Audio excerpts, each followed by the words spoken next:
25 de fevereiro de 2026.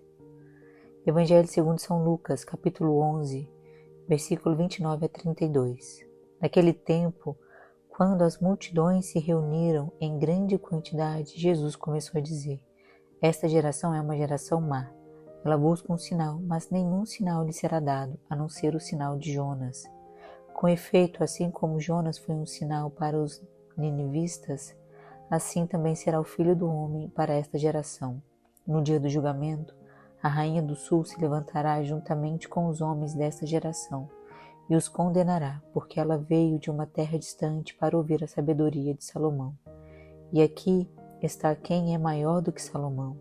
No dia do julgamento, os ninivistas se levantarão juntamente com esta geração e a condenarão, porque eles se converteram quando ouviram a pregação de Jonas. E aqui está quem é maior do que Jonas. Vejamos agora a interpretação desta palavra viva à luz da Catena Áurea de Santo Tomás de Aquino. Iniciaremos com a interpretação de São Beda. O Senhor se via atacado de dois lados. Uns o caluniavam, dizendo que expulsava os demônios pela virtude de Beelzebul, e estes é que responderam até agora. Os outros, tentando-o, pediam-lhe um sinal do céu. A estes começa a responder a partir de agora. Daí que se siga. Concorrendo às multidões, começou a dizer: esta geração é uma geração perversa. Segundo Santo Ambrósio, palavras estas que indicam que o povo da sinagoga começa a desfigurar-se no momento em que a bem-aventurança da igreja passa a ser louvada. Ora, assim como foi Jonas um sinal para os ninivistas, assim será o Filho do Homem para os judeus.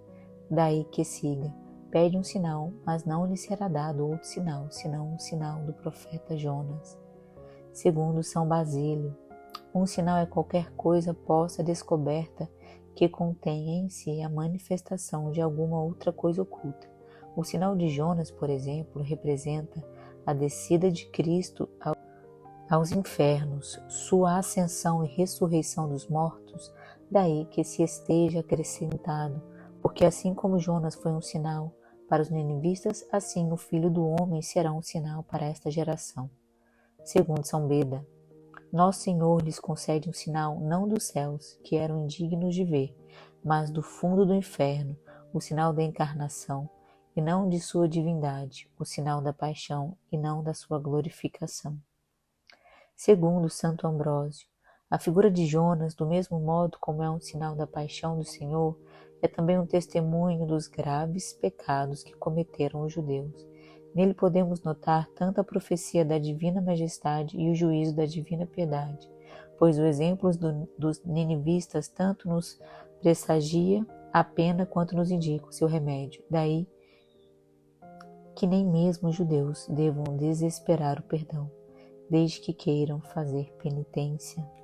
Segundo Teofilacto de Ócrida, por um lado Jonas, depois que saiu da barriga da baleia com sua pregação, converteu os ninivistas.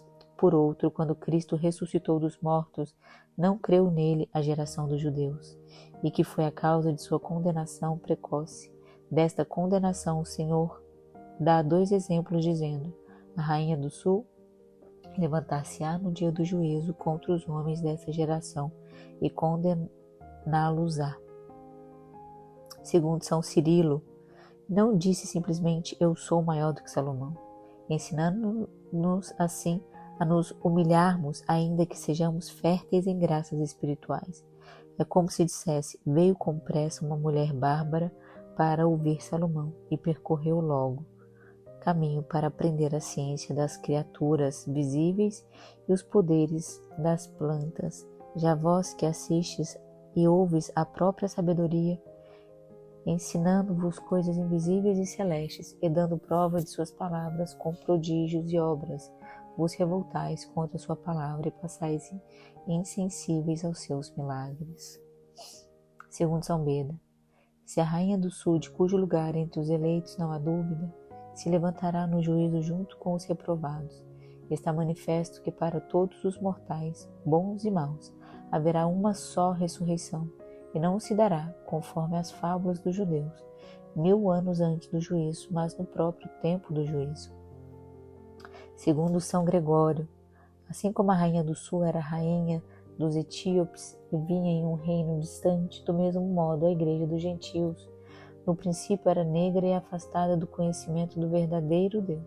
Mas assim que o pacífico Cristo irradiou seu esplendor, então, em meio à cegueira dos judeus, os gentios se aproximaram e ofereceram a Cristo os aromas da piedade, o ouro do conhecimento de Deus e as pedras preciosas da obediência dos preceitos.